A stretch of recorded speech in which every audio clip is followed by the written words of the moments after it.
انسان فیصلہ ایک لمحے میں کرتا ہے، مگر اس کا نتیجہ ساری عمر اس کے ساتھ رہتا ہے۔ کچھ نہ فرق پڑنا بھی ذہنی کمزوری کی علامت ہے۔ اس کا مطلب ہے کہ آپ اپنی زندگی کو خود نہیں اہم سمجھتے۔ مت سوچیں کہ لوگ کیا سوچتے ہیں، بلکہ ایسا کام کر جائیں کہ لوگ یہ سوچتے رہ جائیں کہ سوچنا کیسا ہے۔ خود سے یہ وعدہ کریں کہ اپنی زندگی میں کم از کم کسی ایک انسان کی زندگی میں مثبت رنگ ضرور بکھیروں گا۔ وہ انسان آپ خود بھی ہو سکتے ہیں۔ بہتر انسان وہی ہے جو دوسروں کے غم میں شامل ہو کر اسے کم کر دے اور دوسروں کی خوشیوں میں شامل ہو کر اس میں اضافہ کر دے۔ زندگی کا ایک اہم راز یہ بھی ہے کہ جو شے چلنے سے حاصل نہ ہوتی ہو وہ ٹہلنے سے حاصل ہو جاتی ہے۔ جب آپ کے ارد گرد کے لوگ مایوس ہوں تو پھر بھی مسکرانا مت بھولیے، تاکہ وہ اپنی مایوسی پہ شرمندہ ہوں اور اپنی اس عادت کو ترک کر دیں۔ ہمارے اندر کی تنہائی باہر کی تنہائی سے زیادہ معنی رکھتی ہے، کیونکہ یہ ایک خاموش قاتل ہے جو جینے کی امید ہی چھین لیتی ہے۔ اپنے آپ کو عقل کل سمجھنے والے زندگی میں ایک ایسا دھوکہ ضرور کھاتے ہیں کہ ان کی عقل ہمیشہ کے لیے دنگ رہ جاتی ہے۔ اللہ کے نیک بندوں کی زندگیوں میں آنے والی آزمائشوں پر غور کریں تو اپنی زندگی پر اطمینان اور صبر آ جاتا ہے۔ کچھ لوگوں کی غیر موجودگی بھی ان کی موجودگی کا احساس دلاتی ہے۔ اس سے بڑھ کر ان کی کیا پہچان ہو سکتی ہے؟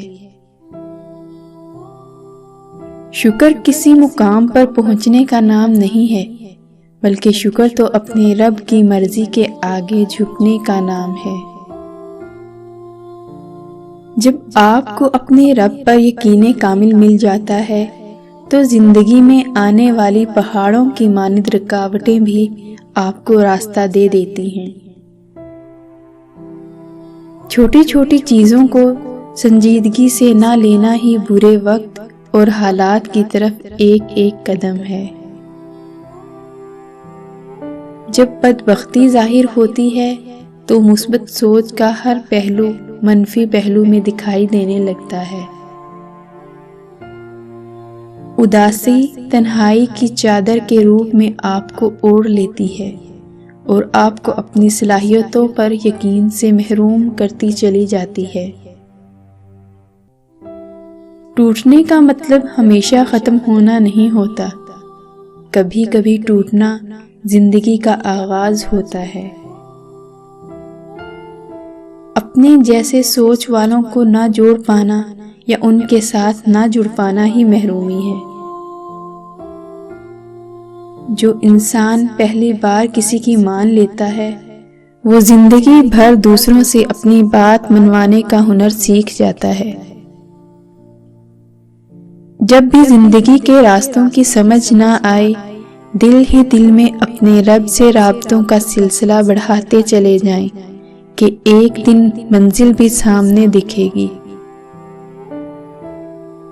مسئلہ چاہے کچھ بھی ہو، کتنا بڑا ہو، ہمیں صرف اس کے حل کا حصہ بننا ہی کامیاب کروا سکتا ہے، نہ کہ مسئلے سے الجھ کر مسائل کی جانب جانا۔ زندگی تو محبتوں کے لیے بھی بہت کم ہے، لوگ اسے نفرتوں میں گنوا دیتے ہیں۔ ہم سکون کی تلاش میں اکثر ان راستوں کو اپناتے ہیں جو مزید بے سکونی کی وجہ بنتے ہیں۔ ہمارا ماضی سیکھنے کی جگہ ہے، گھر بنا کر رہنے کے لیے نہیں۔ ہر کوئی کہتا ہے غلطی کرنا کامیابی کی پہلی منزل ہے، لیکن حقیقت یہ ہے کہ اپنی غلطی کو ٹھیک کرنا کامیابی کی پہلی منزل ہے۔